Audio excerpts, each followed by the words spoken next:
What's going on, you guys? Welcome back to the Neighborhood Podcast. One host of the podcast. My name is Kyle Dabra. What's going on, everybody? Kevin Valentin here, other half of the podcast. Kyle, happy belated Easter, bro. Yeah, same to you, bro. It's just a nice time to be able to relax, spend some good quality time with the fam. I know that's what I did. I imagine you probably did the same. Spent it with the in-laws. Got to see Mama Dukes the day before with my brother. Shout out to my little brother. He got his first big boy job. He's actually working in Lee Health Hospital.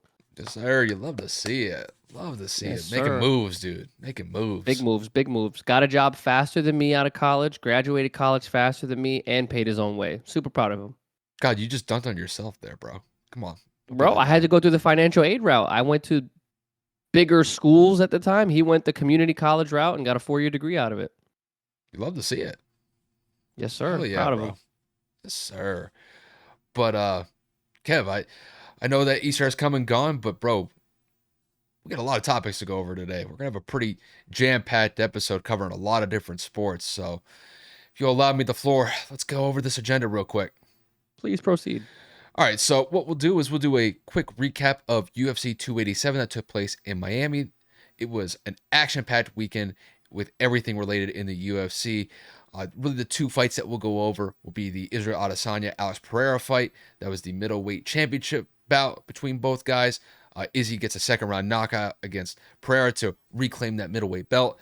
And then Gilbert Burns handily defeated Jorge Masvidal in what was Jorge's last fight in the UFC. Jorge Gamebred Masvidal has been in the game probably like 15, 20 years in MMA. Unfortunately, came short in his final fight in Miami, but he got the fight in front of his hometown and decided to call it quits after a 20-year career in MMA.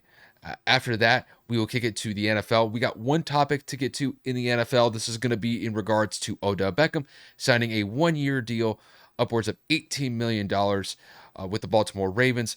$15 million of that contract is guaranteed. Obviously, just kind of like from a general perspective, this is the move that could potentially entice Lamar Jackson to stay long-term with the Baltimore Ravens. Kevin and I will talk about whether or not this is enough to keep Lamar in Baltimore happy for the foreseeable future. And then after that, we're going to be all NBA. We're going to go over every play-in tournament game. We have 4 games on the slate. Let me take a second to pull up all the games in order. All right, so the first game that we will go over will be the Hawks and Heat. That's at 7:30 on Tuesday night. After that, we got the Timberwolves and the Lakers at 10 o'clock on Tuesday night. And then the 2 Wednesday games, we've got the Bulls and the Raptors in Toronto, and then the Thunder and the Pelicans. Obviously, we have a lot to get to with those play-in tournament games. We'll go over each game individually. And then once we wrap up the play-in tournament games, we're going to talk about the drama that the Timberwolves have been going through over the last couple of days. The regular season for them did not end well. Kyle Anderson and Rudy Gobert got into a sideline scrap during the middle of one of their games this past weekend. Rudy Gobert was suspended for the play-in tournament game that the Minnesota Timberwolves will go up in, or they'll play in against the Lakers on Tuesday. And also, Jaden McDaniels broke his hand after he received a technical foul and ended up punching a wall, fracturing his hand. So they're going through a lot of stuff in Minnesota right now. So we'll round out the episode with all that drama that's going in Minnesota. But Kev, I'll kick this one to you for the UFC setup. Bro, it was lit this weekend in Miami. Yeah, I mean, I saw highlights. I saw more highlights and clips of the fight for this particular UFC event more than I have for a while. But I mean, for somebody that's so into the sport, for somebody that's actually looking forward to a lot of these matchups, dude, I got to hear, what are your thoughts on the incredible showing that was UFC 87 this past Saturday? I thought it was fantastic. It was a great weekend for the UFC. I thought UFC 287 really lived up to expectations. I got to start with this Israel Adesanya and Alex Pereira fight because obviously this was the fight that everybody was talking about going into the weekend, and it lived up to expectations. Israel Adesanya knocks out Alex Pereira in the second round, which, to be quite honest with you, I wasn't expecting. The lead up to this fight, I was banking on the idea more times than not that Alex Pereira would win this fight over Izzy. And I have to say, man, I got to give Israel Adesanya a lot of credit when he reclaimed this title. from Alex Pereira. The fact that he let Alex Pereira not walk him down, but the fact that Pereira was pushing the pace and was limiting the space in between himself and Izzy and got Izzy's back up against the cage. This was very similar to what we saw in the last fight between these two, where Alex Pereira was able to get a finish against Israel Adesanya. Granted, Alex Pereira won in a TKO in that last fight because the referee called it off. But essentially, this was the same predicament that Izzy got himself into in the last fight. But I have to say, Izzy baited Pereira, which was something I was not expecting. And when Pereira was raining down some shots, and Alex was landing some good shots against Izzy, when Izzy's back was up against the cage, Izzy hits 2 shots back-to-back on Pereira. The first one stuns him, and the second one just drops him. It was a phenomenal knockout. I mean, Alex was out like a light. And the fact that he did it in the second round so quickly, man, I really got to give a tip to the cap to Izzy, because I just wasn't expecting Izzy to knock him out. If anything, in the lead up to the fight, I was expecting that Pereira would more than likely get a knockout if one were to happen in this fight. Fortunately for Izzy, he was the one that was able to land the knockout and reclaim that middleweight belt, which was just a phenomenal showing. And, you know, when it comes to the aftermath of the fight, when you look at Israel Adesanya, he's cleared out that division. And, you know, I don't know what Israel Adesanya's future plans are, if he's going to stay in the middleweight division or if he's going to move up. I mean, he did have that one fight at light heavyweight against Jan Blagojevich a couple months ago. It was not a couple months ago. It was probably over a year ago at this point. But outside of that, Izzy would have a pretty difficult time, I think, moving up to light heavyweight, simply just because he's so slender to begin with. Granted, he's extremely athletic. No, never going to take that away from him. But the weight difference for him moving up to light heavyweight, I think, would be a stretch. So I think more than likely he's going to stay in that middleweight division. And then when it comes to Alex Pereira, obviously with him, he loses the belt against Izzy. But I think at this point, I think Alex is going to move up to light heavyweight. I think when you look at Alex's body structure to begin with, I think that light heavyweight division is more suited for him. The fact that he was able to cut weight so effectively, to have these middleweight fights up against Izzy was really a sight to behold. Because Kevin and I, we were just looking at the physical structure of Alex Pereira. This guy walks around at like 220 pounds, 225. And the fact that he's able to cut weight effectively to get to this 185 mark is really a testament to his work ethic, because I don't know how that guy does it. So I think unless they were to run it back between Izzy and Pereira, I think Alex is going to go that light heavyweight route and see where he can go with it. But just an awesome fight. Izzy gets the middleweight title back, and we'll see where he goes from here. And more than likely, Alex is going to go up to light heavyweight. And then to focus on the other main fight that we had in UFC 287, obviously the Gilbert Burns Jorge Masvidal fight. This was completely one-sided. Gilbert dominated this fight from beginning to end, and Jorge Masvidal called it a career, retiring after UFC 287 after losing to Gilbert Burns. And I think this was the right decision by Jorge. Jorge had a phenomenal run in the UFC, and the last couple fights you could tell that there was a drop-off in his total effectiveness. I'm not going to say that he was a scrub out there in the cage. I'm never going to say that. He has knockout power. His striking power is really something to behold. But unfortunately for him, he's just going up against guys who are just flat-out killers. And Gilbert Burns has been on a really good stretch lately. And, you know, I was hoping that Jorge would have his shine, you know, being back in Miami, fighting essentially in his hometown. But it just didn't work out for him. Gilbert Burns was excellent in his takedowns. His ground control was extremely effective against Jorge. And once we got to that third round, this was only a 3-round fight, Jorge looked gassed out there, and it looked like Gilbert was just hitting his strides. So it was a one-sided affair. Gilbert handily won. And when it comes to Gilbert, like I said, has been on a really good stretch lately. Had that A nice win against Neil Magny before this fight. Had this completely one-sided, you could basically say a lopsided victory over Jorge. And, even though they lost that Hamzat fight about a year ago, yeah, you take that away. I mean, Gilbert's been on a pretty good stretch lately, and I wouldn't be surprised if he gets a pretty good fight upcoming when that opportunity presents itself. But, just to kind of round out that Jorge and Gilbert fight, I tipped the cap to Jorge. Had some memorable moments. Obviously, the biggest one that comes to mind was the Ben Askren knockout. It's the fastest knockout in UFC history, where he hit that flying knee.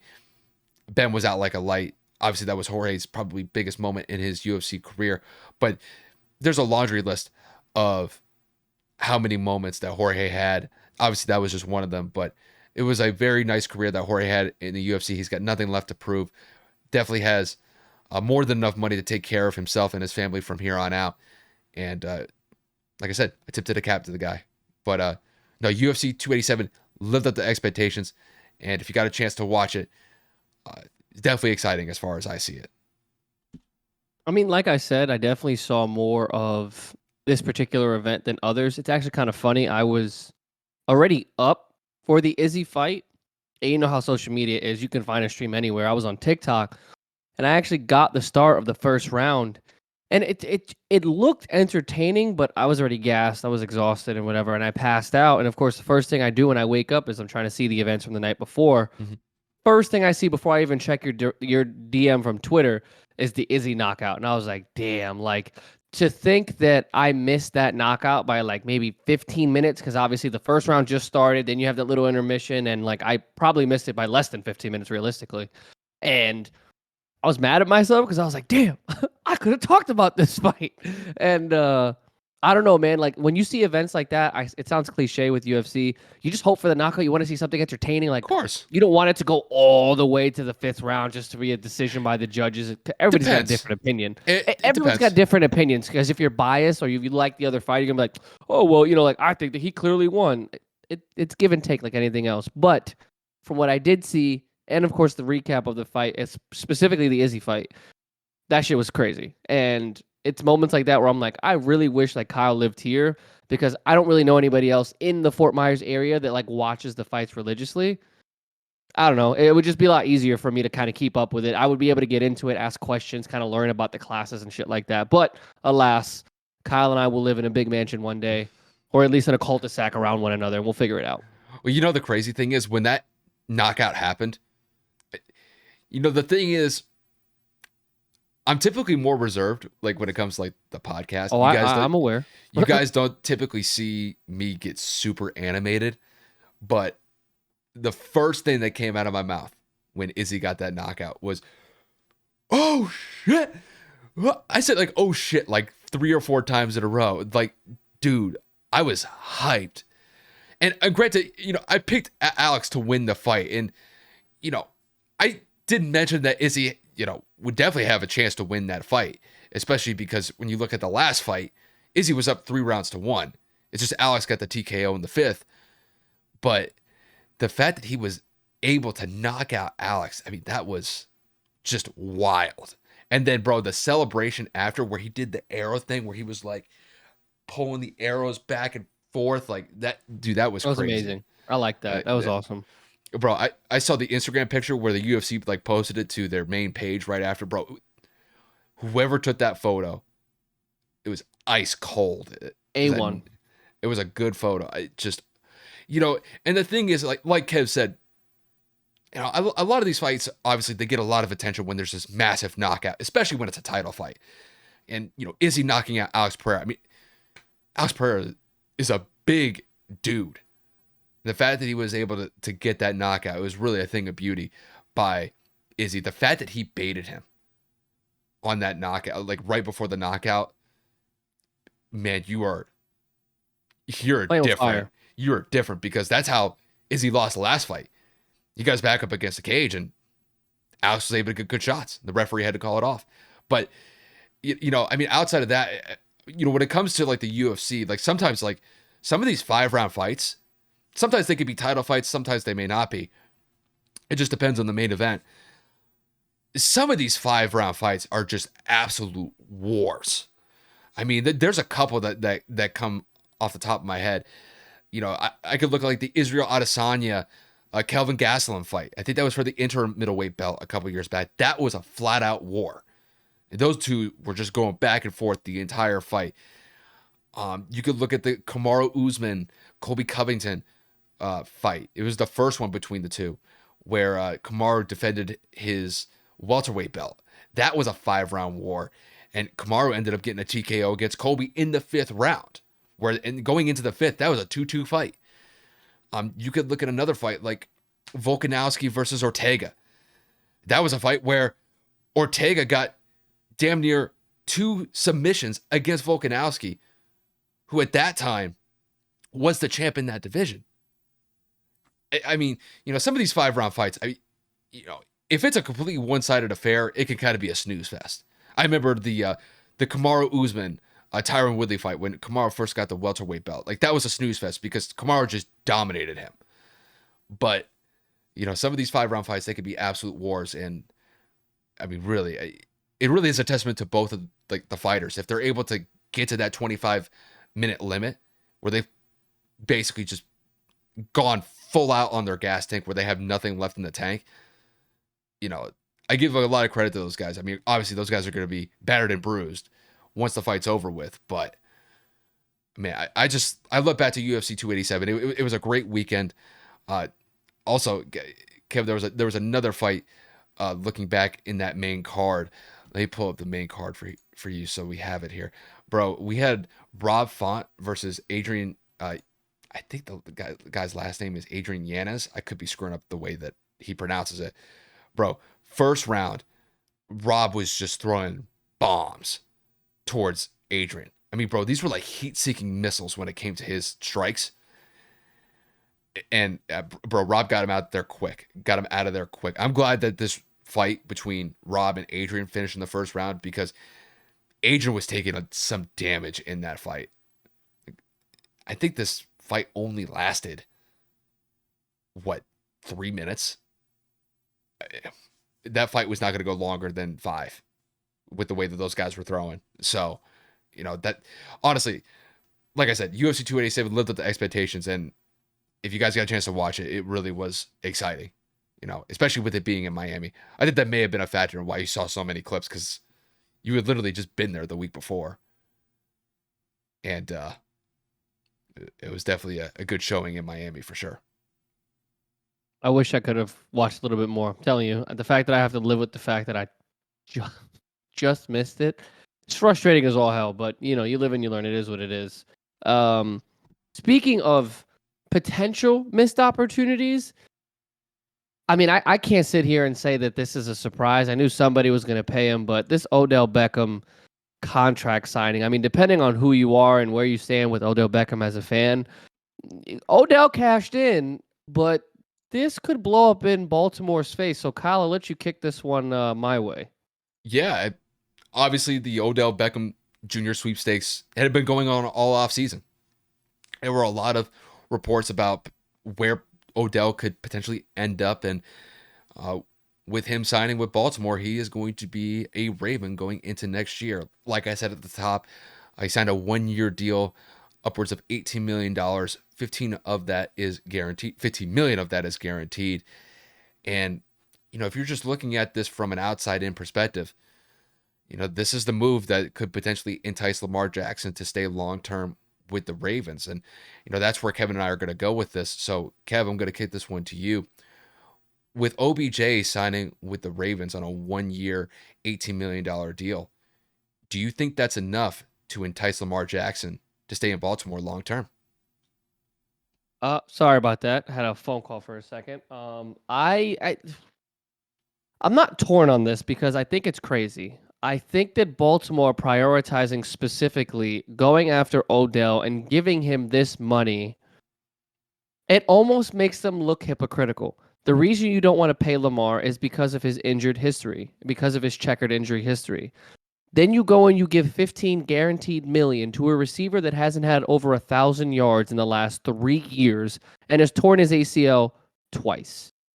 You go out and you bring in a potential locker room distraction. You go out and you create a different narrative. Oh, you're willing to pay this injured player this amount of money, but not a franchise quarterback that has a playoff win, that's gotten an MVP, that has had multiple playoff appearances, I mean, he's done it, right? Lamar Jackson has the checklist of a potential franchise player, right? He's proven that time and time again.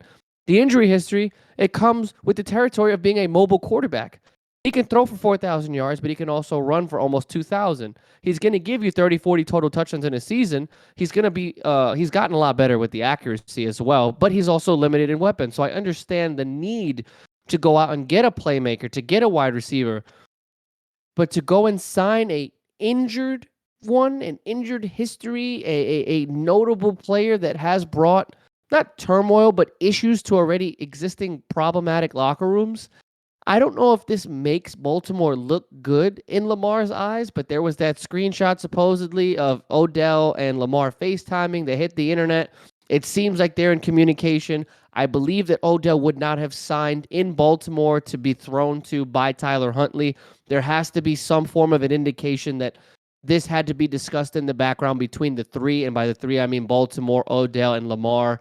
I know that the last time a report came out, which was a few weeks ago, was Baltimore kind of throwing Lamar's camp under the bus, saying, hey, we offered him a 3-year deal at like $40, $45 million a season, but he turned that down because he wanted 5 years fully guaranteed. So I don't know where this is going to lead in terms of how this is going to repair the issues with Lamar and Baltimore. I don't even know if this is going to assist them within the salary cap issue as well, because we all know that 15, potentially $18 million is pretty pricey for a receiver that hasn't done very well or played much in the last 2 seasons. So we'll see what happens with that. I think that this does help the credibility of Baltimore to say, hey, we went out and got you a target. We went out and we got somebody that's better than, Bateman and Duvernay and all these other hole-in-the-wall receivers we had. And I'm torn because we know what Odell can produce when healthy. It's just a matter of, can he do what he used to, which I don't think he can, after repairing that knee as many times as he has. So time will tell. Like I said, I'm 50-50 on it. I think that this helps, but at the same time, this may look bad on the other part. I just think that FaceTime conversation, or at least that screenshot, makes me believe that Lamar is happy with the decision. I mean, I think if you're looking at this from Lamar's perspective, obviously when it comes to the offense, this is the main part that they had to address, was the wide receiving core. And, when it comes to just name recognition with Odell Beckham Jr., obviously that's a big name that you're bringing into Baltimore. But like you said, it's this injury history that you have to contend with. And, coming after a second ACL surgery, that's going to be a tough one for me. Because I will say, before he unfortunately tore his ACL the second time, when he was a member of the Rams, in that brief stint that he was a part of, the team that eventually won Super Bowl 56, he was looking phenomenal. It looked like almost that similar type of OBJ that we saw early on in his tenure with the New York Giants. But, unfortunately, that those ACL injuries, they're very difficult to come back from. And now that he's got a second one, you don't know necessarily what you're going to get. Are you going to get Odell Beckham at 100% or 80% when it just comes to the typical productivity that we see from him on a year in, year out basis? And I will say, when it comes to what the Ravens have at their wide receiving core now, compared to what they had a couple months ago, it is improved. Is it to the point where, do I think that this wide receiving core can contend with the rest of the division? Maybe. Because when I look at this depth chart, when it comes to their wide receiving core, obviously Odell's at the top. You've got Devin Duvernay. You've got Rashad Bateman. And they also added Nelson Aguilar. It's not the worst wide receiving core compared to what they had a couple months ago, which was really shoddy at best. So you look at OBJ, Devin Duvernay, you got Mark Andrews. At least those are some decent targets to roll with going into next year. But the biggest one is obviously Odell. Can Odell stay healthy? And can he produce at a high enough clip to where Baltimore's offense isn't so reliant on the run game. Because, when it comes to Lamar Jackson, I mean, he's earned a big payday contract. He's earned a contract that's going to garner him probably $40 to $45 million a year annually. And he has single-handedly carried this offense over the last couple of years. Obviously, they've had a really good run game, especially early on in his first and second year. But, when it comes to J.K. Dobbins, J.K. Dobbins has kind of had a checkered injury history as well. Maybe not as extensive as OBJ, but there have been times where Lamar's had to really run this offense basically on his own back. And he's been able to effectively do it so far. And then, unfortunately, he goes down with injuries, especially the last 2 years. And the timing of it couldn't have been worse because it was at the end of the season when they probably needed him at the most.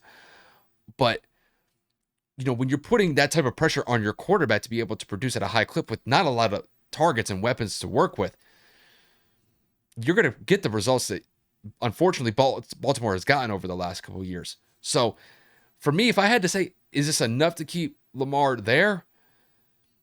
It's a toss-up. I don't really know. I know that they tagged him with the franchise tag. I believe it's the non-exclusive tag, if I remember correctly. Is it enough to keep him there? I don't know, to be honest with you. I want to say yes. The optimist in me says yes. But with the way that things have transpired in Baltimore over the last couple of years, more times than not, I'm very up in the air on this one. Maybe if Odell and Lamar are able to work on their chemistry with the offseason still going for the next couple of months, maybe we'll kind of find out more over time, and maybe we'll get a better sense of the direction of where Lamar wants to go down the road. But honestly, I'm 50-50 at this point. And I know it's not a yes or no answer, but honestly, that's just how I see it at this point in time. I mean, realistically, it's the only thing you can say because of how bad the relationship between Lamar and Baltimore has transpired over the last just the last few weeks. When Baltimore leaked that report, that diminished all leverage the media thought oh, Baltimore's crazy for not paying him. They tried to meet in the middle. You want 5 years, we'll give you 3. You want this money, we'll give you this money. Dude, you have to be able to read the room, take what you can get. You have an injured history. Plus, you're representing yourself or your mom's representing, whatever the case may be. All of your leverage is just slowly fading away. Your credibility, all the angles that you're trying to have the media portray. Oh, Baltimore doesn't have faith in me. Baltimore doesn't believe in me. Well, they went out and got you a weapon, regardless of how they went and did it, regardless of who they signed. They made an actionable item, or should I say an actionable task, and they checked it off the list. You said get a receiver. We got what the best was available at the time. The draft is coming up. They still have opportunities to do that as well and build that receiving core that much deeper.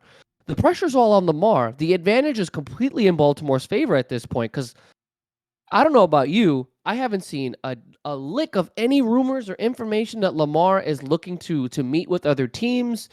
I mean, the Jets are still trying to get Aaron Rodgers. We have no concept. The Colts were linked to Lamar Jackson for a week during the combine, and then that disappeared. So, seriously, all the sportscasters are talking about it. All the media outlets are talking about it. There has to be a reason, and I'm starting to believe it, that nobody wants Lamar Jackson. Now, whether or not that has to do with, again, him representing himself or his checkered injury history, there's no way teams aren't reaching out to a former MVP in his mid-20s who is athletically gifted to throw and run the football as effectively as he can. It's deeper than what they're leading on, and I think that's why Baltimore is still holding on to a thread of saying, you've tested the market for a few months now. The season ended in February. It's April. We tagged you non-exclusively. You've had an opportunity to speak with countless teams. Unless an action happens on draft night, which we've seen, like I said before, multiple plenty of times. Exactly. We've seen multiple Pro Bowl, All-Star caliber players get traded on draft night. We got less than 3 weeks before the draft, so I'm not going to count my chickens before they hatch. But this Odell signing, Kyle and I literally cannot definitively say it's good or it's bad because on one side, You have the cap situation. You're not willing to give guaranteed money to an injured player, but you go and give 15 million guaranteed to this guy. Whether or not it's 1 year, that's 15 million dollars that is on the books this season that you take away from Lamar. And then on the good side, he's been talking about targets. You go and get him the potential of having an all-pro caliber receiver. But again, injury. It's a risk. It's a big give and take. It's a high risk, high reward. If it pans out and both can stay healthy, if Odell can get, I don't know, I'm not even going to say 1,000 yards at this point because I feel like that's asking for too much because I'm going to expect that Odell may miss a game or two, Lamar may miss a few games. Let's just say for the sake of the argument, 750 to 850 yards. That's what I was thinking, yeah. 5 touchdowns, like 70, 80 receptions because Odell's not going to beat you over the top anymore, at least unless it's a blown coverage. I don't think he's got that 4.4 speed anymore. He'll be good over the middle. He still can run those routes over the middle. Well, Odell's probably also going to be conservative because of the injury. He's going to be very careful. I get it. You rehab long enough, you got to build confidence. It's also a mental thing. But we're not talking about one ACL tear. We're not talking about a sprain. We're talking about 2. So injury history is not looking good. But I don't want to dwell on it too much longer. It's an interesting topic to have a conversation on. And, of course, draft night's coming. Yeah. So if anything's going to happen, it's going to be that night. It's just, for me, it's really just hard to gauge the situation at hand because, I mean, Kev, how many reports have we gotten about Lamar Jackson over the last 2 months about whether he stays in Baltimore Endless, or not? bro. It's like every week there was something. And honestly, the last couple of weeks it's been relatively mum. It's been relatively quiet. So that doesn't mean that there's nothing going on. There could be things going on behind the scenes. They just haven't leaked to the media. But for me, I just don't know what team would be willing to pull the trigger. I mean, listen, you bring somebody like Lamar Jackson into the fold. Granted, you're going to take a huge hit when it comes to the price tag. But I'm saying, there's a big upside that comes along with it too. It's just, you'd have to really kind of look at the teams that be able to swing it with the available cap that they have at their disposal. If you're going to take on somebody that has a, $40 million to $45 million hit every single year, contractually teams might just be like, all right, that's just too high for us. We can't play ball. I think we may have talked about this off air where I don't think it would ever happen where maybe Baltimore and Arizona would do a swap. That would be so weird, but it would make 0 sense. Kyler's going to miss half the year. Lamar's willing to hold out. I thought we had I thought we mentioned this in passing. I think we talked about Chicago. The swap it was Chicago, not Arizona. It was Justin Fields for Lamar. Maybe. I don't think we talked about Kyler. Maybe it was definitely Chicago. We mentioned it because that was one of the first rumors that came out. When Chicago still had the first pick, if they were willing to give it away, it would probably be best for Baltimore to go in because they'd get Lamar back. Yeah, I had this random thought that maybe it was Arizona, but maybe I was wrong.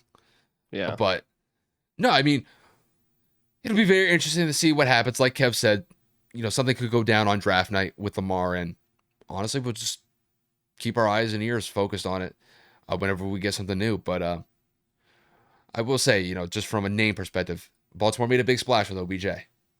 And there's an upside that comes along with that too. I don't want to dismiss that either. Diminish that, yeah. But it's a high risk, high reward strategy as far as I see it with Baltimore. Taking OBJ. But we'll kind of see where things go from here on out. But with that said, we're going to transition to our NBA play-in tournament games. Like I said at the top, we got 4 games to go over. We got 2 on Tuesday night. We got 2 on Wednesday night. The first game we're going to go over is going to be the Hawks and Heat game. This game is going to take place in Miami.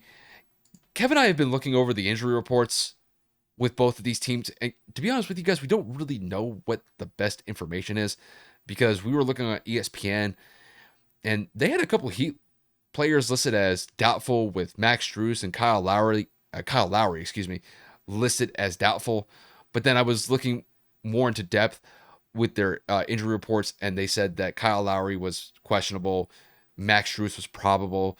So if I had to guess, more than likely, if there's reports coming out that these guys are probable or questionable with Miami, They're more than likely going to play. But nonetheless, we still got playoff implications on the line here with this play-in tournament game between the Hawks and the Heat. And it's definitely going to be a fun one when these two go at it Tuesday night in Miami. So, Kev, I got to kick this one to you. With the Hawks going to Miami to play the Heat in this play-in tournament game in the Eastern Conference, who do you think is going to win and why? I mean, I got Miami clear as day. I mean, I don't have this as a close game at all. The last couple of years, whenever Atlanta has gone to Miami in a playoff atmosphere, it has not gone well for Atlanta. They get very physical with Trae Young. They force him to turn the ball over. He shoots very inefficient from the field whenever he goes up against this physical defense. I mean, you put Jimmy Butler on somebody like a Trae Young. I mean, you got the height advantage, you got the weight advantage, and then, of course, Jimmy's a very gritty and big shit talker getting in Trae's ear. And unless Trae pops off for 40, 50 points, I don't think that this game is going to be close. I know that they've acquired DeJounte Murray. I know that John Collins was at one point on the trade block, but he found a way to bounce back this year. Maybe not to an all-star level, but to kind of give Trae some assistance. Clint Capella's always been solid down low, but I just think that the overall experience with Miami, the physical capabilities of what that team is able to provide, especially being coached by Eric Spoelstra, I just think that they are not necessarily ready to make a run. I just think that they are a little bit higher in the power poll in terms of where I think they stand in terms of like the Eastern Conference. I think Miami is just that much better.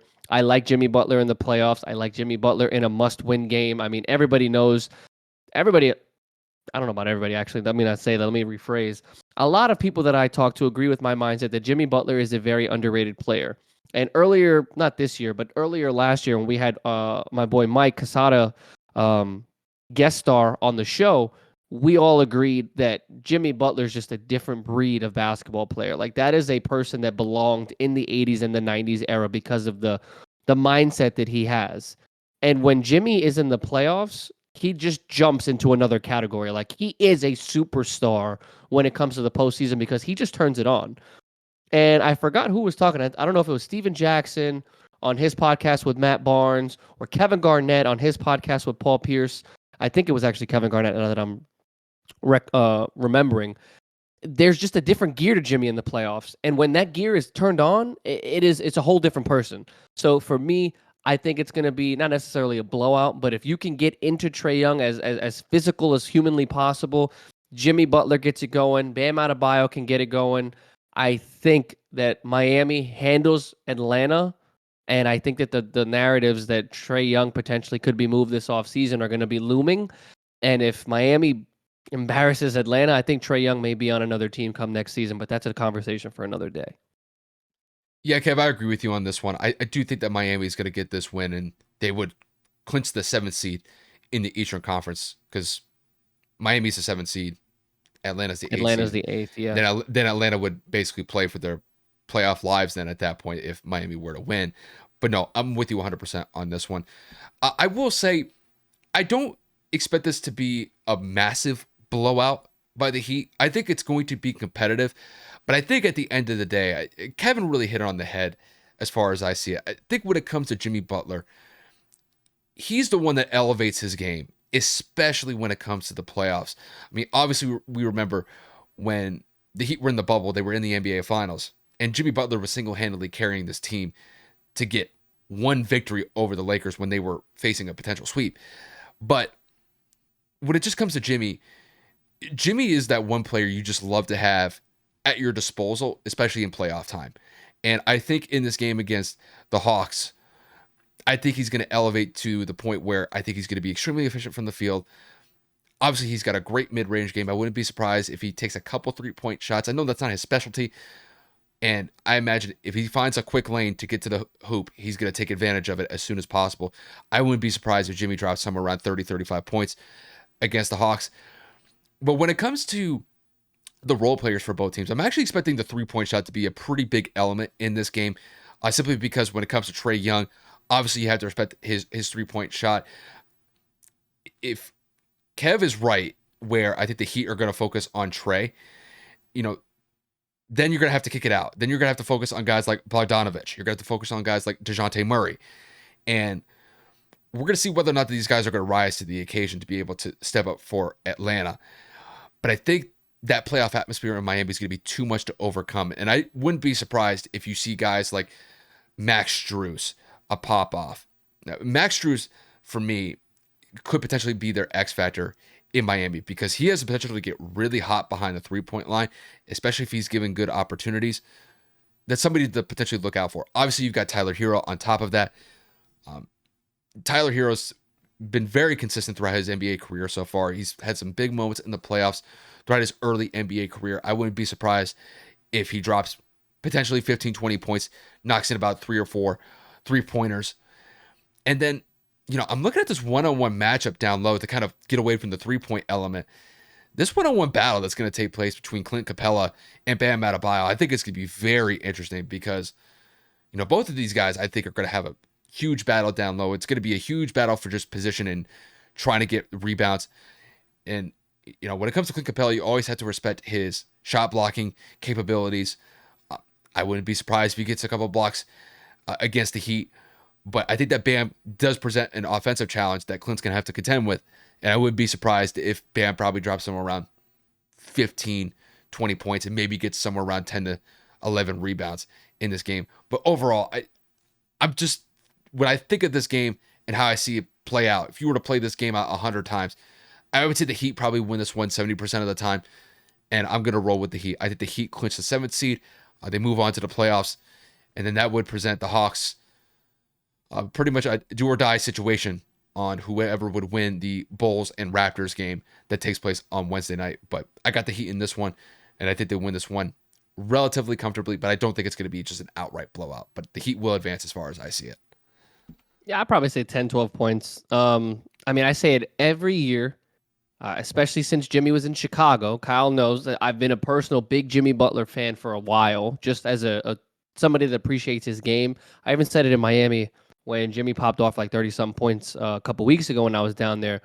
Every time Jimmy made a shot, as much as I wanted Dallas to lose in general, I enjoy watching him play because he popped off like 11 or 13 first quarter points silently. Couple and ones, couple middies, couple offensive rebounds. He's just an all-around good player while at the same time taking the initiative to go and guard Luka himself. He is just that guy, even in his 30s. He doesn't get a lot of national recognition. He's not a Giannis Antetokounmpo, a Nikola Jokic. He's never in the MVP discussion. But when you talk about the playoffs, there's not many players that you can say take that next gear. And I will make a bold comparison. It's very Kobe-esque. It is that I'm going to do whatever it takes to win because for me, it was solidified in the bubble. This man, Jimmy Butler, played back-to-back games with, I think, 30 seconds, if not less, of rest. And he was dropping 30-point triple-doubles in the finals against a stacked Lakers team. And he was visibly dead. Barely can stand up. I mean, the guy was gone like maybe just a day rest in between those games. Jimmy was probably sitting in an ice bath for probably half the day the next game. And I'm telling you, I just earned a different level of respect for Jimmy Butler. And I love him as a player. I really do. You remember that one picture of him where he was hunched over the not the stanchion, but it was like kind of like one of like the advertising the barriers boards. into the dividers. Yeah. I mean, bro, when I look at that picture, if you were to go in a dictionary or an encyclopedia and you were to look up the word effort, his picture would be right there. Just because you know what you're going to get out of Jimmy night in and night out. Granted, there might be nights where he's just off. He's just not making his shots. And that happens in the sport. But the effort, you can never question that with Jimmy. Never. And I think another thing that you could probably apply to Jimmy is he's just steady. He's just steady. And granted, like you said, he's not flashy. He's not going to get that MVP chatter like some other players like Giannis, Jokic, and Embiid would get. But the consistency and the steadiness that he provides, not only for himself, but for Miami, that's something that I think Miami really appreciates. Even though they haven't gotten an NBA championship out of it, the effort nonetheless is still there. Damn right. Hey, if anybody gets a playoff nickname, they make fun of Paul George, playoff P and all that, there's a playoff Jimmy. 100%. You got the untucked Kyrie. You have face mask Kobe, face mask LeBron. Playoff Jimmy's a personality in and of itself because that man is always ready for something in the playoffs. But alas, We have 3 more games we got to cover and another segment afterwards. So, Kyle, I'm going to kick this next one to you since we're going to talk about your boys. The Los Angeles Lakers, I believe, at the end of this season, had a 15-7 record to close out the regular season, which is the best record post All-Star break. Mhm. They went from a 12th seed to the 7th seed in the Western Conference. And they are currently in a win now, become the 7th seed against the lacking or imploding Minnesota Timberwolves. So with the interesting narratives revolving around Minnesota and the Lakers being one of the hotter teams in the league, give me your thoughts on who's going to come out of this game and why. Boy, I wonder who you're going to pick. Yeah, just give it away. I'm going with the Lakers on this one. Obviously, I'm a Lakers fan, so there may be a little bit of bias here, but I'm going to put my bias aside. I'm just going to look at this game as objectively as I can. When it comes to the Lakers going up against the Timberwolves, the Lakers are going up against a Timberwolves team that I think is just going to be undermanned compared to what they had literally 2 to 3 days ago. We're not talking about where some players on Minnesota like suffered some significant injuries and they've missed a lot of time. We look at the situation that the Timberwolves are going through. Kyle Anderson and Rudy Gobert got into a scrap the other day on the sideline during a timeout, and they had to be separated, and Rudy Gobert was suspended for this upcoming Lakers game. He didn't even go on the flight to LA for this game. So Minnesota was on the mindset, it's like, no, you're not going anywhere. You're suspended, and you're just going to have to accept it. And then on top of that, you've got Jaden McDaniels, who received a technical foul, I think got tossed out of the game, and then proceeded to walk down the tunnel and punch the wall in the tunnel and fracture his hand. So you're talking about not having Rudy Gobert, who's an excellent rim protector, gets a bunch of rebounds. Granted, not the strongest offensive player, but that's a big body that you're going to miss. And then you got Jaden McDaniels, who has the potential to get some decent shots up and put up some decent point performances out with a broken hand. Now you're basically just going to roll with Anthony Edwards, Karl-Anthony Towns. Is that going to be enough to contend with LeBron James, Anthony Davis, and essentially some pretty solid role players that the Lakers have been getting great minutes from ever since the Lakers made this trade to get rid of Russell Westbrook and bring D'Angelo Russell, Malik Beasley into the fold? The Lakers have been running and gunning, and I think when it comes to just the cachet that these guys are bringing into the fold compared to what the Timberwolves have at their disposal, I don't think it's going to be enough. I think the Lakers are going to run away with this one pretty quickly. The last time that the Lakers and the Timberwolves played against each other, Anthony Davis dropped 38 points and 17 rebounds, just absolutely balled out. Minnesota had no answer. And now you're going to tell AD, oh, well, you only have to worry about Karl-Anthony Towns because you don't have to worry about Rudy Gobert. I wouldn't be surprised if Anthony Davis goes off for another 30-point performance and gets probably somewhere around 15, 16 rebounds. I think he has a very good potential to hit that. And not only that, I think, with LeBron finally getting more healthy from that foot injury, I think when he came back against the Timberwolves, I think he was just fresh off of rehabbing that foot injury. I think he's going to be ready to go. He had a nice closeout to the regular season, had a nice 30-point performance, hit 8 threes in the closeout game for the Lakers for the regular season. I think that he's going into this play-in tournament game on a hot stretch. I wouldn't be surprised if he drops somewhere around 25, 30 points as well alongside AD. And then you look at the role players. You look at D'Angelo Russell. You look at Dennis Schroeder, Austin Reeves, excuse me. All of these guys have stepped up in a tremendous way for the Lakers over the last month or so. And that's why Kevin said it at the top. The Lakers have been pretty much one of the best teams in the NBA, if not arguably the best team in the NBA post All-Star break. And when I look at the rotations that these guys are running, they have a pretty solid rotation. And I think if they win this game, they would clinch that 7th seed in the Western Conference. And I think it would set them up nicely going up against the Grizzlies in the first round of the playoffs. So we'll see how things play out when it comes to the Lakers and the Timberwolves. I think when it comes to the Timberwolves, they're just too depleted in this game. And you look at the Lakers, they've been on a hot streak of late. I think that momentum carries them into this game. And I think the Lakers win this one convincingly. This has the potential to be a blowout game as far as I see it too. Um, I'm going to give a little bit of respect to the Timberwolves. I think the effort is still going to be there. I just don't think they're going to be able to make enough shots. I think the Lakers win this one by about 10 to potentially 15 points. And I think the Lakers cruise their way into the playoffs, clinching that 7th seed. I'm going to agree to the fact of one thing: the potential of a blowout is there, but I think I'm going to go in a different direction. Rather than go the AD being the X factor here, I'm going D'Angelo Russell. I think he's going to have a little bit of a you wanted to trade me. Great, granted, it was a better situation in Los Angeles, but at the time, Minnesota and LA were kind of like in the same bubble of like flirting with a play-in. Obviously, they're still in it, but I meant like lower seeded wise. Minnesota was still trying to find their identity. Obviously, you had the injury to Karl Anthony Towns where he was gone for a while, and like the chemistry between Mike Conley and Rudy Gobert was a little rough. But I'm talking about Minnesota was quick to get rid of D'Angelo, and I think that he's going to sit there and say, you know what? I'm going to show you what you're losing. I'm going to show you what you gave up, and I'm going to bust your ass. I really think that D'Angelo Russell brought a different kind of animal to the Lakers lineup.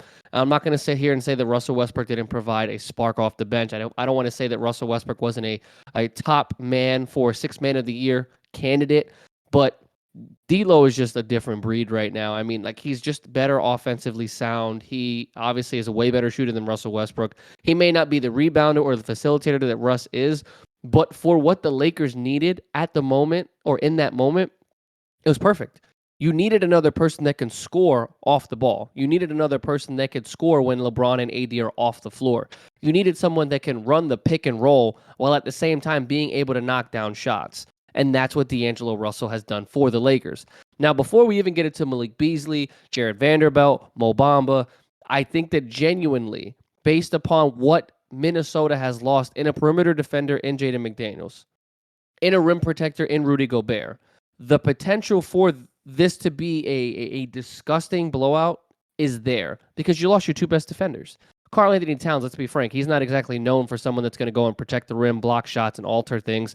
He has been shown to be very soft. On the offensive side, he can go out there and give you 35 and 12. It's not a question. But we all know that Anthony Davis is a lot more of a physical defender than Karl Anthony Towns is. So I think that that is going to be a very interesting matchup in and of itself. But Mike Conley's not what he once was. He's on the older side of in his later 30s. And then, of course, him and D'Angelo Russell, they were swapped point guard for point guard. So I believe that D'Lo's going to take advantage of that.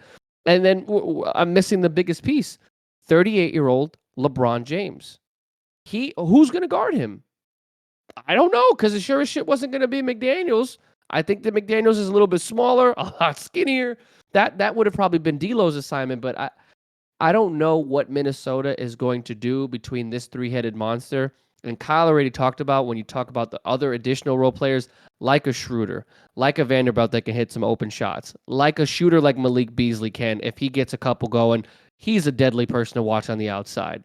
LA's hot at the right time. Minnesota truly is crumbling from within at the epitome of the worst time in the season. And I think that the Lakers solidify themselves as the 7th seed, and they'll be facing Memphis if they win this game in a 7-game series. So I'm interested to see how that goes.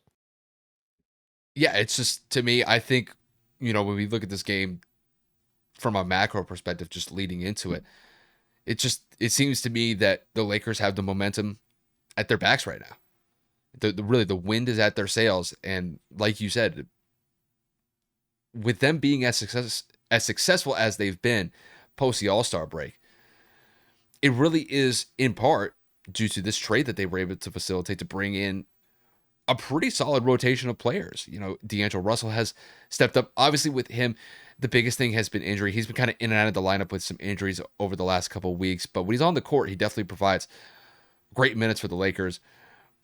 Obviously, I think Austin Reeves has really been kind of one of their superstars that they've been able to rely on coming from the bench, because he can get into a groove really, really quick, and he can knock down some pretty big 3-point shots. But you juxtapose that with the Timberwolves. The Timberwolves are going in the complete opposite direction.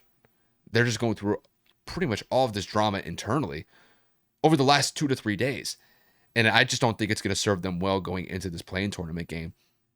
I think more than likely they're going to have to be playing for the playoff lives. Whoever wins that Thunder and Pelicans game. I just don't see the Timberwolves winning this game, and then they'd have to play the winner of the Thunder and the Pelicans game. So that'll be very interesting to see when that transpires. But I got the Lakers all day in this one. But to kick it to the first of the Wednesday games in the play-in tournament, we're going to go over the Bulls and the Raptors. So this is the 9-10 matchup in the Eastern Conference. This game is in Toronto. So the Raptors are going to be the home team. Kev, this is, as far as I see, just from an outside looking in perspective, this is truly a toss-up game, in my opinion. I don't know how you feel, but I'll kick this one to you. We've got the Bulls and the Raptors going at it on Wednesday night for this play-in tournament game in the Eastern Conference. Who do you think is going to win and why? I'm torn with this one because I think that these teams match up very well. Now, listen when I say this, right? Both teams are very similar. They were a game apart in terms of where they landed in the standings. They both have athletic, decent players because when you talk about Toronto, you talk about Pascal Siakam, one of the better two-way players in the league. You talk about Chicago. You have DeMar DeRozan, one of the best mid-range shooters, one of the best scorers in the league when he gets it going. You got Zach LaVine. You got OG Anunoby. You got Scotty Barnes. You got to rotate between who's going to guard who. I think that Toronto can match up very well with those two players on the Chicago side. It is going to be pivotal for players like Nikola Vucevic. When you talk about Alex Caruso, Patrick Beverly, oh my God, I'm going to forget this guy. 44 for the Bulls. Patrick Williams. My God, Patrick Williams is going to have to step up. Thank you very much. It's going to be definitively the supporting cast that's going to have to catapult Chicago into this win because, again, OG and Barnes, well, not OG, excuse me, not Scotty. Scotty's not the greatest defender, but when you talk about who's going to guard who, you got to have Pascal obviously guarding DeMar DeRozan, and then you're going to have OG guarding Zach LaVine, and then if you rotate between those two players, then that leaves somebody to have to go out there and, guard Fred VanVleet and so on and so forth. But if Scotty Barnes can find a way to get it going as well for Toronto, if Pascal Siakam can take advantage of the height mismatch on his matchup, if Jacob Potto can get into the paint and provide some good presence as well on the defensive side, I think that this can go either way. I myself am going to pick Chicago because I like Zach LaVine. I like what Patrick Beverly has brought this team since they acquired him in the buyout market. Chicago has been one of the better teams over the last 10 games. They're 6-4, but you can also make the argument that Toronto was also 6-4 to close out the year also. I'm going with the underdog here. Again, just because I like Patrick Beverly. I like the grit. I like the hustle that he's provided. He was kind of like a little energizer bunny for what Chicago needed to get into the play-in. And when you talk about what Alex Caruso brings to the table on the defensive side as well as in the transition game, I really, really think that they could make some noise. Fred VanVleet, we all know and love. He can go out there and give you 20, 25 points, 8 to 10 assists. He's just very streaky. Scotty Barnes has games where he disappears. And, OG Anunoby isn't exactly known for his for his offense. So if he starts off cold, it's all going to fall on Pascal and Fred. I just think that Chicago has a lot more options on their side. And with the dynamic scoring combination of DeMar and Zach, it's going to be a very close game, but I'm going to lead with the Bulls. Yeah, Kev, I'm split on this one too. I could really see this game going either way in favor of the Bulls or the Raptors. I'm going to side with you, and I'm going to go with the Bulls. I think it just comes down to when I look at the setup, when it comes to the rosters between the Bulls and the Raptors, I'm going to side a little bit more with the experience with DeMar DeRozan over someone like Fred VanVleet with the Raptors, simply just because I think when it comes to these playoff moments, or I guess this really isn't a playoff moment, this is a play-in tournament game, I favor DeMar to be able to knock down those mid-range shots more effectively, even though that everybody and their mother knows that DeMar is just this mid-range killer.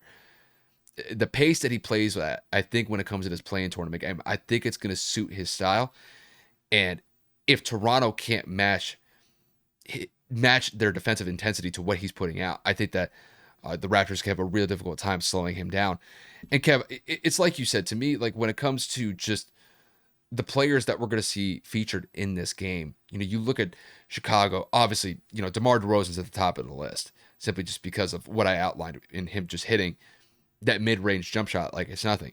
You got Alex Caruso. Obviously, brings a huge defensive element to Chicago, but he could also drop you 10 to 15 points. He can knock down some big timely shots when Chicago needs it. On top of that, you've got your grit player in Patrick Beverley. He's definitely going to be somebody that is not going to get you a lot of points, but he's going to be somebody that just annoys the opposing team offensively. He's going to get up in your grill, and he's going to make things literally a living nightmare for that opposing team. And it's really good for Chicago to have someone like that on their roster. It's really just, you hate to go up against a player like that because they just bring a level of grittiness and feistiness. And Patrick Beverley does that to a T as far as I see that. But, I do think when it comes to the Raptors, I think the Raptors have some opportunities to be able to get some timely shots against Chicago. Chicago's defense, they can give up points in big chunks. And I think they're going to need someone like Pascal Siakam to really pop off, probably get some around 20, 25 points. Scotty Barnes has a very good chance to do some big numbers. Granted, he's young. He's only, I think he's 21. He's relatively young. He has the potential to get 25, 30 points if he knocks down his shots consistently. OG Anunoby is always something they have to focus on. And then, what is Jacob Hurdle going to do for you down low? These are the elements that we're going to have to focus on in this game. And as far as I see it, when I look at these one-on-one battles where, you focus on Chicago and Toronto here, I think more times than not, I'd have to favor Chicago a little bit more. I'm not saying this game is going to be a runaway for Chicago. I think Chicago is going to do enough to get by and potentially win this game by, honestly, like 3 to 5 points. This is not going to be a runaway as far as I see it.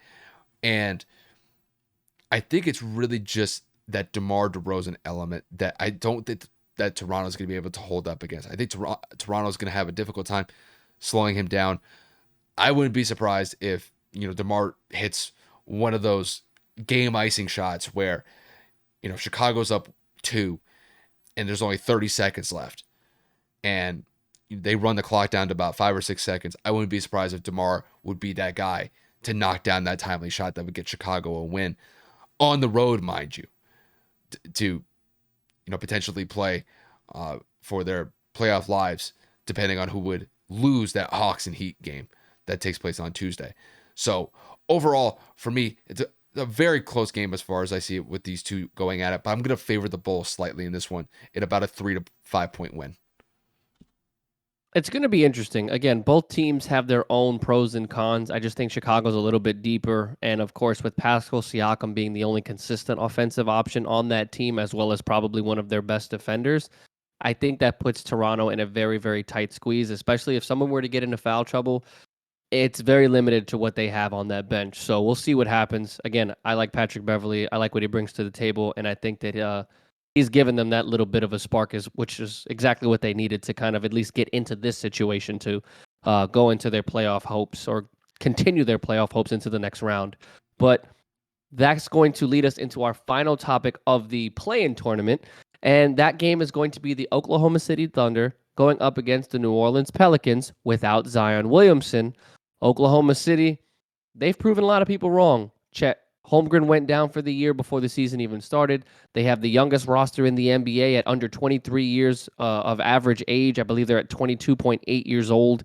We're talking about Shai, SGA. I mean, I think he scored the most 30-point games in the league. I think he had like 45 30-point games this year, averaging over 30 a game. Insane. I mean, the guy was hooping all season long, minus the decision to go and wear those Rocket Boy boots or, Rocket Man boots earlier in the year and have a weird caption to it. The Red Tune boots? Yeah. Minus making those weird fashion decisions, SGA didn't really do anything wrong this year except find a way to actually get this team into a position of a playing game. So, Kyle, without Zion Williamson and the rise of OKC, what do you believe is going to happen with the outcome of this game? I'm going to favor the Thunder slightly in this game over the Pelicans. When it comes to the Pelicans not having Zion, that's a huge factor here. And, Kevin and I have talked about Zion in the past before. He's such a difference maker when it comes to the Pelicans. I mean, if he were in this game for New Orleans, I would say that New Orleans has the edge and they would probably beat the Thunder. But with him not in the fold, they're going to be competitive nonetheless, but I just don't think that they're going to have enough to be able to overcome what the Thunder can do offensively. Like Kev said in the lead up, SGA has just been a phenomenal basketball player this season. He is taking 2 to 3 steps in elevation in his game this year compared to the last couple of years. You know, you tie that to the fact that they have Lou Dort at their disposal. I mean, these guys can play at a very high level. Granted, you know, the Thunder have been slowly creeping up in the Western Conference over the last couple of years. I will say that Sam Presti has done a really good job in really bringing talent into the fold. And then from an organizational perspective, you could just look at the coaches. They've done a good job to be able to foster and develop their players to where they are now. Because you look at SGA, for example, you know, a couple of years ago, people could look at him and they could maybe see some potential, but now you're seeing him live it out to his fullest as far as I see it. And honestly, you know, we may only be getting a glimpse of what SGA could provide, you know, 2 to 3 years down the road when he's essentially in his prime. You know, this is going to be a very competitive game nonetheless, because, you know, when you look at the Pelicans, despite the fact that they don't have Zion in the fold, you got Brandon Ingram. And Brandon Ingram, I'll tell you right now, he can give you a 35-point performance. I remember this was maybe about a week ago where the Pelicans were at home playing against the Clippers. And Brandon Ingram, man, he just could not miss. You know, he can go out there, get you 35, 36 points easy. As long as he's getting good timing on his shots and got enough open space to work with, he get you those 30-point performances. I wouldn't be surprised if he's that huge focal piece for the Pelicans going up against the Thunder. And then on top of that, you still got CJ McCollum, you got Jonas Valanciunas, you've got Larry Nance Jr. coming off the bench.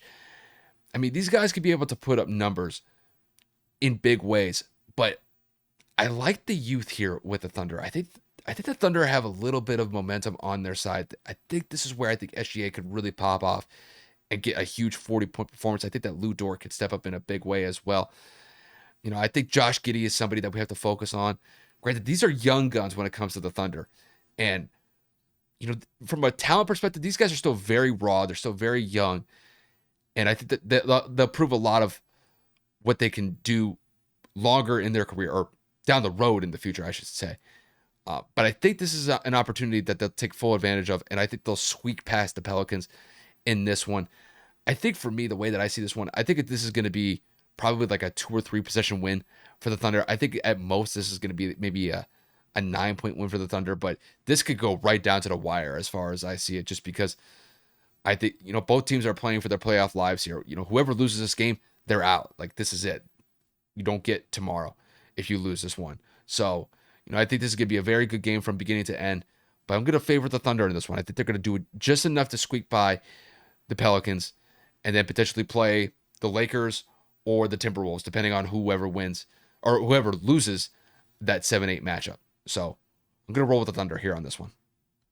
So for once, we actually have a difference of opinion. I'm actually going to go with the veteran leadership of the Pelicans. We saw what the Pelicans were able to do without Zion in a playoff series just last year, if not the year before, where they were able to take Phoenix to 6 games.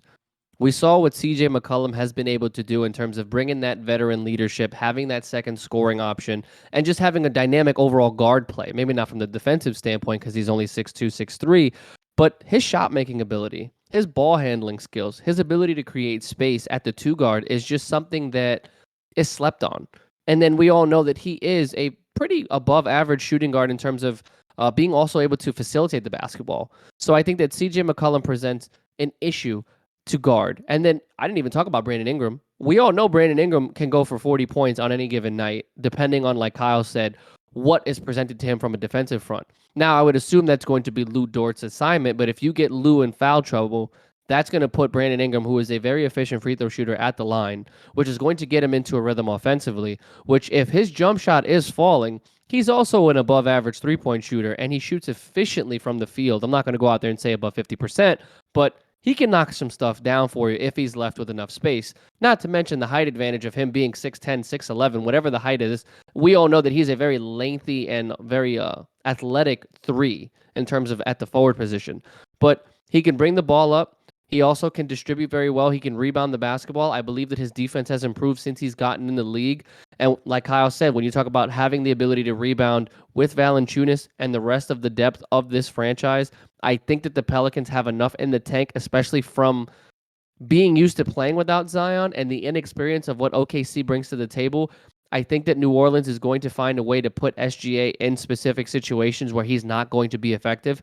He's not the world's greatest defensive player, so if you were to get him on a switch, back him down into the post, and if he's forced to make a bad decision, put some people at the free throw line, that's going to eliminate him from the offensive game. He's going to be thrown off, and then he's not going to be able to get into that offensive rhythm to put up those 30, 40-point performances.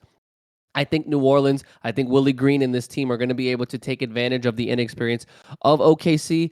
The fact that Oklahoma City is in this particular situation, the fact that the Thunder go from a top 2 pick to a play-in tournament team shows the progression of what this team can do. When Chet gets on this team and he becomes healthy, I think he takes them to the next step. Give them a few years, man. Give them 2-3 seasons. I promise you they will be a top 5 seed in the Western Conference because this youth is only going to get better. And with the incredible amount of draft picks they have in the next couple of seasons, I think that that is only going to continue. Bring a star player over. Maybe if you can swing a Damian Lillard with a bunch of draft picks and you get him all the way back from Portland, I think he would take them to another level. Backcourt of Damian Lillard and SGA would be crazy, but that's neither here nor there. In terms of predictions, I think I think New Orleans can take this game pretty comfortably. I would agree with Kyle's prediction, probably anywhere from 5 to 10 points, but instead of going with OKC, I have the veteran leadership of Brandon Ingram and CJ McCollum beating out the youth of Oklahoma City. Honestly, for me, I wanted to make a fun one of just a fun prediction overall, and I just wanted to go with the youth. I think this is normally I would agree with you. I like the underdog story. I think Brandon Ingram is that dude. When he's healthy, nasty. That's true. Oh, 100%. And sometimes with me, sometimes I'd like to go against the grain. When you look at how both teams finished the year, the Thunder weren't necessarily the hottest team going into the play-in tournament. I believe they finished 4-6 in their last 10 games. When you look at the Pelicans, I think they finished 7-3 in their last 10. So 6-4. No, 7-3. You're right. So I think overall, just like when it comes to the Pelicans, they are I would say the hotter team going into it. But I'm gonna go with the youth here on this one. I want to see if they could be able to rise to the occasion and really push the Pelicans to their basically what they can handle at this point. And I think, when you look at guys like SGA, obviously, you look at Lou Dort, you can even look at someone like Jalen Williams that has the potential to drop 25, maybe even 30 points on any given, I'm not going to say any given night, but if the opportunities are there, he could give you that type of game. Yeah. I think, and he's in the discussion for Rookie of the Year as well. I mean, behind Paolo, he's playing exceptionally well this season. He dropped, I think, when they were playing against Detroit, and obviously, with Paolo being in Detroit. Paolo's in Orlando. I meant to say Orlando, my bad. But when the Thunder were playing the Detroit Pistons, he dropped 27 points with Jalen. So that was actually a pretty nice point total from him. And granted, he's only 21 years old. He's got plenty of time left, but to develop. Yeah. I think the Thunder got something to work with here for the future. If they fall short, it's going to be because the youth just didn't step up. But I think they have a good foundation. That's why I said they got something to build years, on. Man. Okay, they got something to build. Nice. They got something to build on for sure. So that puts us in our final discussion, which we mentioned briefly in the Lakers segment. But I mean, Kyle, I don't think I've ever seen. I gotta swing this one to you, bro. I got it. Listen, bro. I feel like there's gonna be some pettiness here between the both of us because I think we both look at this situation very similar. The situation that the Timberwolves have been going through the last 2 to 3 days. Hours. It's been unbelievably bad. This is not the situation that you want going into the play-in tournament where you have teammates fighting during a timeout on the sideline. They had to be physically separated. You've got Rudy Gobert being suspended for the play-in tournament game against the Lakers. He didn't even go on the team flight or the team charter to LA for that game. And then in the same game where Kyle Anderson and Rudy Gobert fight. Jaden McDaniels gets tossed after receiving, I believe, his second technical foul. And on his way in the tunnel, he breaks his hand with punching the wall. So obviously, when it comes to the Timberwolves, they could be in a much better place. And that's just kind of putting it mildly. So, Kev, I'm gonna kick this one to you. What do you make of all this drama with the Timberwolves going into this playing tournament game against the Lakers? Dude, I don't really have much to say. I mean, it's immature. I mean, some would say it's pathetic. I mean, you can make an argument that it's overall soft. I mean, Rudy Gobert's had this narrative of being this kind of teammate since the Utah days. I mean, we all know what transpired when COVID was just starting to become a thing, of him not taking it serious. The rift that he had built between him and Donovan Mitchell because of it, because multiple players had contracted COVID because of his immature acts. Well, maybe not necessarily correlated to because of him, but when he tested positive, he was around a bunch of people. And again, he is known for making bad decisions in the locker room, let's just say. So for this to happen on the sideline, my man, I'm not trying to act like I would have been big and bad if I was 7'2" and all that, but I don't know what the hell kind of punch that was for you to swing across the huddle and literally miss your teammate to the point where you swing at his chest. If you're going to swing at somebody, I don't see you going for the chest. So I'm going to go and correlate that with he missed. Some narratives and some reporters were saying that he missed on purpose because he knew he would be fined and suspended. He was suspended anyway, or he knew because that was his teammate. There's no defending him. I saw the heated discussion. I saw the replay multiple times. It looked like Rudy didn't have enough on it. He still missed Kyle Anderson's face by a mile. But for you to do that, knowing that the play-in tournament is in just literally 2-3 days, you know the outcome of what's going to happen there. Teammates get into heated discussions all the time. It's sports. It happens. You have to be aware. Situational awareness is critical here.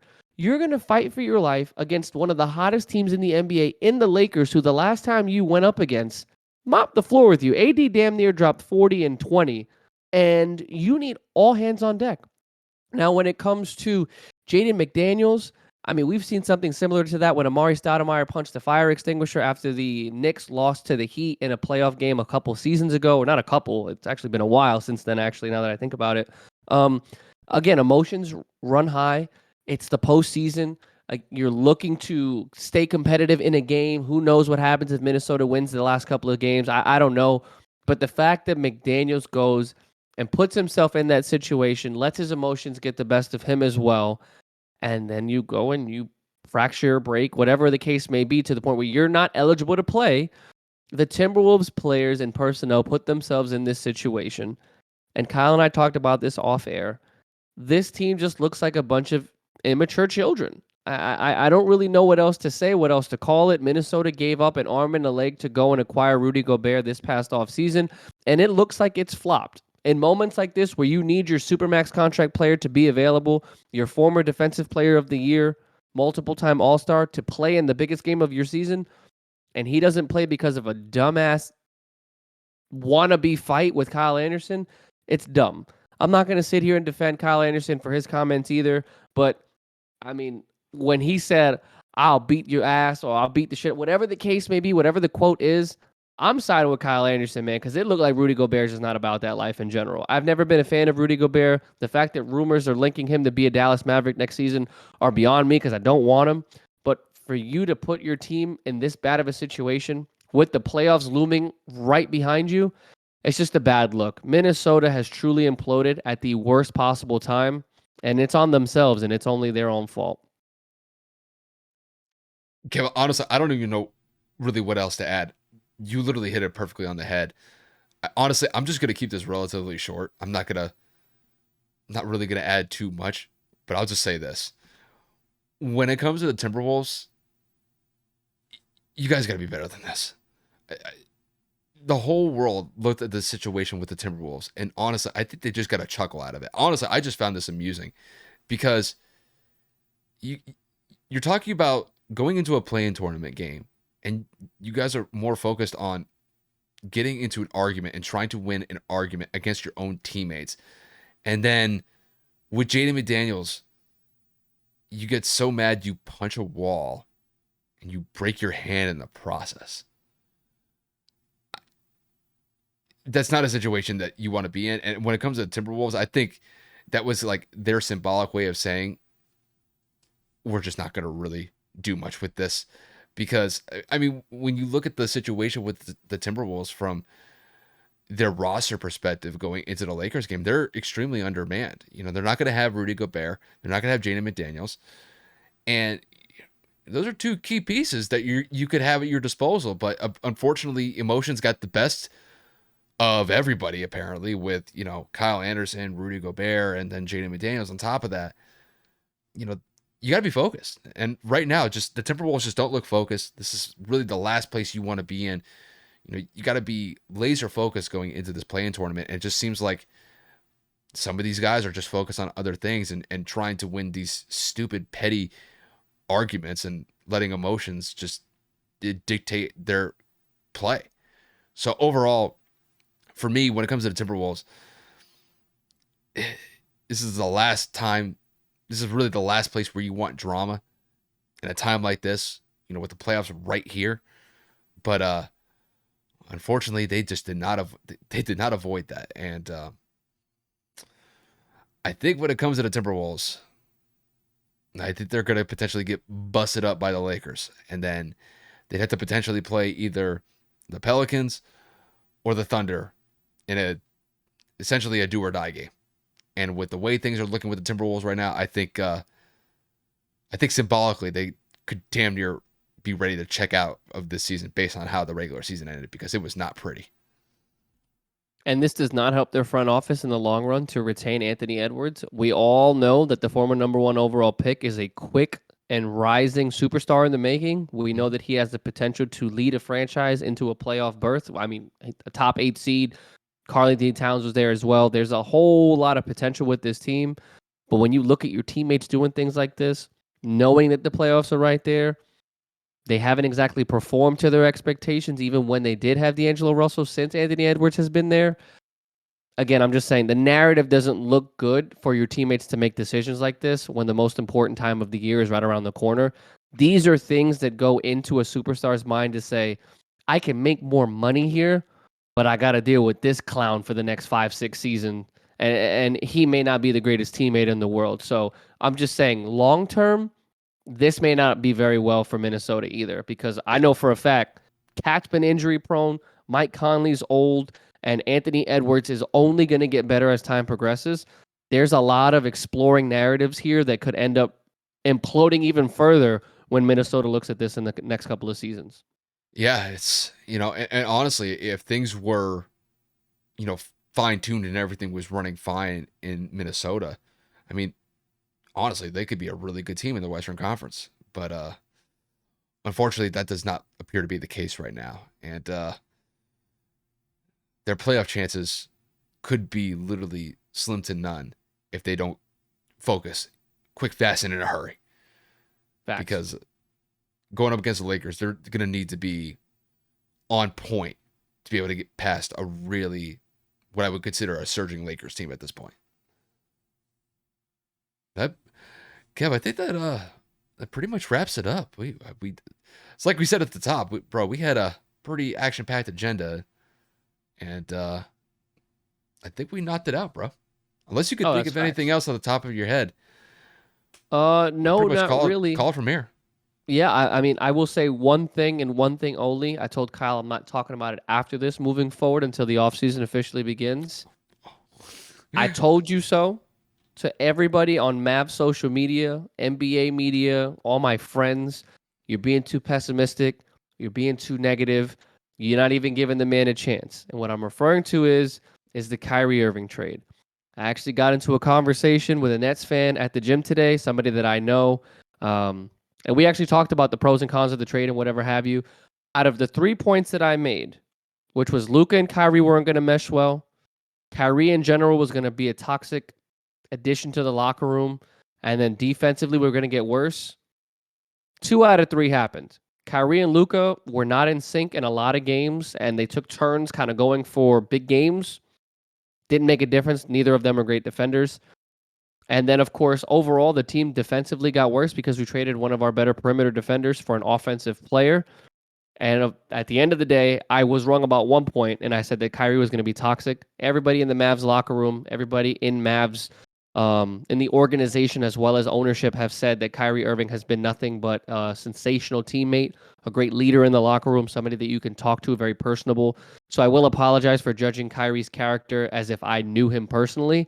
But overall, the trade did not pan through. We were fourth when we got him. We missed the playoffs. Yes, we tanked the last 2 games to protect our pick for this upcoming draft. But to be where we were with the potential that we had with those 2 superstars, I'm just saying, I called it. And with Kyrie not going to his final exit interview in the media for the season, it doesn't look very good. And now that Dallas has his bird rights to be able to give him a 5-year Supermax contract extension, and Mark Cuban saying that he's our priority, it's not good when your potential superstar does not attend media day. And again, he said, and I quote, "I will talk about free agency when the offseason starts." Usually you would answer those questions when the regular season is over, which was yesterday. He did not attend media day, therefore he did not answer those questions, which means Kyrie's decision is just going to have to wait until basically July. So it's neither here nor there. I just wanted to make that final closing point of "I told you so." It didn't pan out, and now potentially Luka may even leave after next season if we don't make any significant roster changes in the Mavs organization. So we'll see what happens, but I definitely had to get that off my chest because, Kyle, I told you, and you saw my timeline. Everybody was talking about, "Oh my God, we're going to the finals. Oh my God, Kyrie Irving's going to make us a Western Conference Finals team for sure." Dude, I said first round exit before he got there. I didn't think it was going to be this bad, but holy shit, was I right. You feel better? I do. I had to give that "I told you so" to a lot of people. And people won't answer me on Twitter now, so I'm pretty sure either I was blocked or muted. So Yeah, I was just about to say the same thing. But you tell the truth wherever you could see it, bro.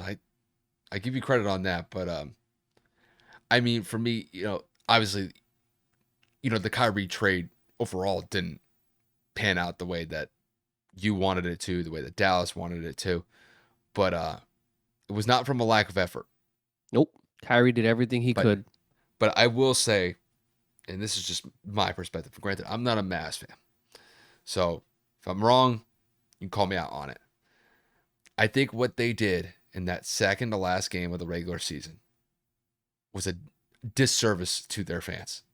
Agreed. By resting pretty much all the starters, pulling Luka out of the game after the first quarter. First quarter. Yeah, I think he played 12 minutes and 30-something seconds. From a competitive perspective, man, you don't do that. I understand why. I understand why they did it, but when your superstar comes out and says, "I'm going to play until we're done, until it's over," and then you make an executive decision above his head and say, "You're not, and we're not," that's not a good look. We just talked about leverage. That's tanking. We talked about leverage for the Minnesota situation with Anthony Edwards' future contract. You just gave Luka his Supermax. And this is how you keep your superstar happy? After he says publicly to the media, I want to keep playing. And then in his exit interview, he says, "I'm not happy with how we ended the season." Bro, Mark Cuban has made bad decision after bad decision after bad decision since I have been a Dallas Mavericks fan. You let Nash go after we win the championship. You go and you let Tyson Chandler and JJ Barea, 2 pivotal pieces to why we won the chip. You let them walk. You don't address the big situation. Still haven't, mind you. It's been 12 years. Haven't addressed that. You let Jalen Brunson walk for free. And then you go and you give up an arm, a leg, and a testicle for Kyrie Irving to lose him in free agency, to piss off your superstar, and then leave fans pissed off at the end of the year. But Mark Cuban wants to sit here and say Kyrie's our top priority. What about Christian Wood? What about the center position? What about keeping Luka happy? I don't know about you. I don't think it takes a scholar, a multi-billionaire to read the room that Mark Cuban is painting. Nobody's happy in Dallas right now. Mm-mm. And I don't care how much money you are worth. or what you make or what you spend it on. But if you're going to focus solely on one player and not the organization, Mark Cuban's not in the right headspace. And if that's how he's going to organize the team, Luka will be gone after next season. And at that point, I mean, depending on what you get for him, I've said it a multitude of times. I wouldn't be upset if that happens, but that's just my opinion. For Dallas moving forward, this is a horrible way to end a year. It's an epic failure from last season. And moving forward, like going into 2023, 2024 season, bro, Luka Doncic is about to be in Slovenia for the whole damn summer and say, bro, I don't want to talk to none of you. Mm-hmm. I wouldn't doubt I wouldn't it even either. blame him. The only thing is, though, you had to accept the fact that if you guys were to trade Luka, you guys would be like bottom of the barrel bad. Agreed, yes, but the haul we would get for him would be absolutely ridiculous. We would be probably more than what Rudy Gobert. If Rudy Gobert got 4 or 5 first-round picks, we're probably getting 6, 7 for Luka. Yeah, potentially. Because Luka's 24. But it's just, but then at that point, is that going to do anything for us? No. Again, that's that's my personal opinion. You guys would basically be in the same category as like the Spurs and the Rockets.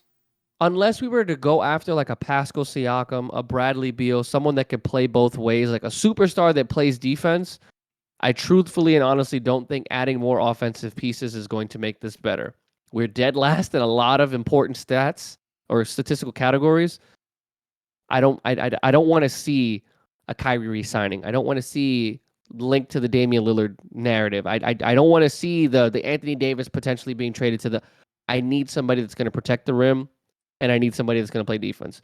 But alas, I can go down this topic for an eternity. Kyle, let's wrap it up. It's a little late on this side. That's everything I had. Again, I just wanted to get that Mavericks thing right off my chest. Yeah, it just wasn't a good ending, bro. Nope. Not for you. Just karma's gonna be a bitch if that pick ends up going to the Knicks anyway. Like if we get, like I think it's 11% chance of us getting the 11th pick. If that card opens, Kyle, I'm gonna call you, and I'm just gonna say, that's what we get. That's it. You reap what you sow, bro. Yep. Oh well. Guys, like I said, that wraps it up. We are behind. I know yesterday we were supposed to record, but Kyle ended up having a late day. I was out for Easter with my in-laws, or should I say, excuse me. I know they hate when I say that. I know they don't listen, but just to clarify, my girlfriend's parents, and we wanted to make sure that we spent time with our families and prioritize them on a big day like Easter. So this is coming out obviously Tuesday morning. We're gonna have plenty of segments coming for the rest of the week. The NBA playoffs begin officially on Saturday, but the play-in tournament is going to continue in the NBA throughout the remainder of the week. So we'll keep you updated. We'll keep you posted there. And then, Kyle, if that's everything, man, that's everything I got for myself. I got nothing. Just once again, thank you guys for tuning in. Whether you guys are watching us on YouTube or listening to us on the audio platforms, we definitely appreciate the support. Like Kev said, we'll have plenty of content rolling out over the next couple of days, so definitely stay tuned for that. And we will be back later this week. We will do a Thursday night record. We'll upload the episode on Friday. I mean, obviously, all of the play-in tournament situations, or all the play-in tournament games would be completed. Then at that point, we'll definitely be paying more attention to the NBA playoffs because they'll probably start ramping up this weekend. So we got a lot to go over the next couple of weeks, and we hope that you guys stick with us for the ride. But until then, once again, thank you guys for tuning in, and we will see you guys later this week.